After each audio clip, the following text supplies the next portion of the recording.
Good evening, YouTube, and welcome back to another edition of Paisano's Music and Vinyl Talk. I am your host, as always, Paisano. Tonight, we're going to talk about a legendary guitarist by the name of Carlos Santana. I had reviewed his triple kind of musical biography album, simply called Viva Santana, earlier on my channel. Please go back and check it out if you haven't seen it. But let's talk about this one. I have never seen this record in anybody else's record collection, or CD collection, or cassette collection. And it's called Blues for Salvador. And there's really not much in the way of blues on here. It's largely an instrumental record. It actually won a Grammy in 1989 for Best Rock Instrumental Performance. Santana's first Grammy ever, believe it or not. He had been around for quite some time. By the late 80s. This album came out in 87. I don't know why you took him to 1989 to get the Grammy. I don't know. But it came out on CBS/Columbia. And it featured quite a lineup of musicians on it. Naturally, being an instrumental record and being Santana, you know, there's a lot of drums, a lot of percussion, and there's not much singing, although Greg Walker and Alex Ligertwood are listed as vocals, and Chris Solberg as well. Buddy Miles does some backing vocals, but Armando Peraza, longtime percussionist for Santana, percussion bongos and vocals. Paul Renko, percussion conga vocals, backing vocals. There's not a whole lot of vocals on this. I don't know where all these so-called vocalists came in. But I listened to it from start to finish for the first time ever, I believe. And, I wanted to see what some other people thought of it after I listened to it, and I looked it up. And I saw one review that said, it's brilliantly played. Great to listen to. Carlos in fine form. But 10 minutes later, he couldn't really tell you much about it. And I kind of feel the same way about it. A lot of good songs on here, but, kind of nondescript. Obviously, none of these were real radio hits. I can't see much of these making their way into rotation, even back in the day on the rock radio stations. There weren't any so-called hits, or I doubt it was written with hits in mind. And it comes in kind of a lengthy album, 45 minutes and 9 seconds. Recorded at Sound City Studios in Van Nuys, California. Released in October of '87.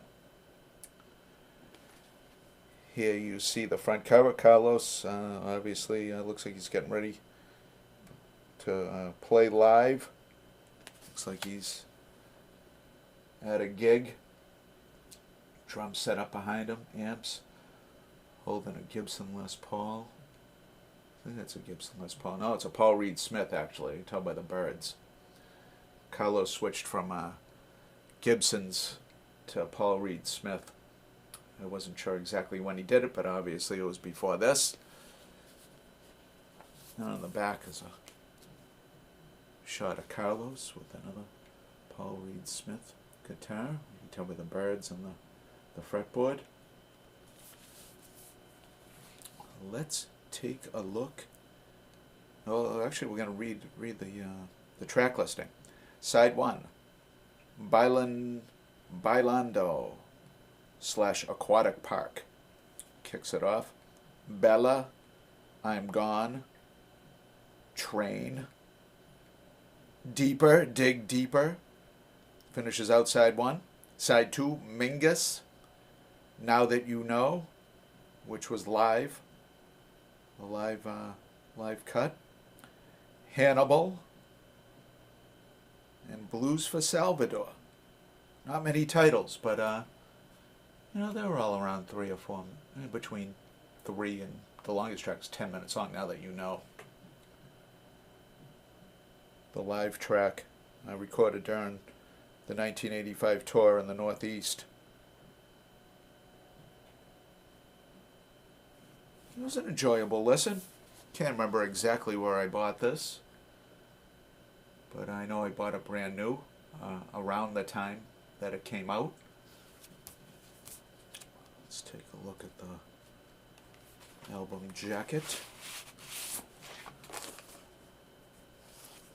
There's some images of Santana. I imagine that's supposed to be him as a young boy behind him currently.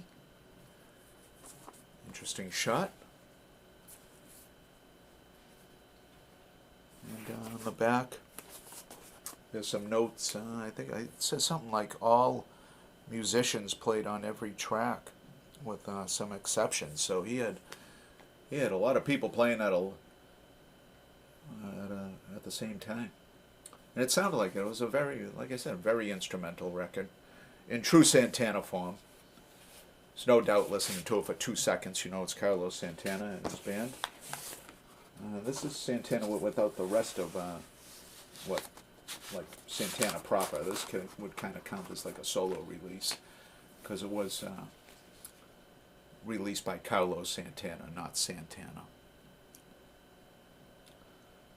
We didn't take a look at the vinyl. It's a Columbia, new school Columbia, not an old school 6i.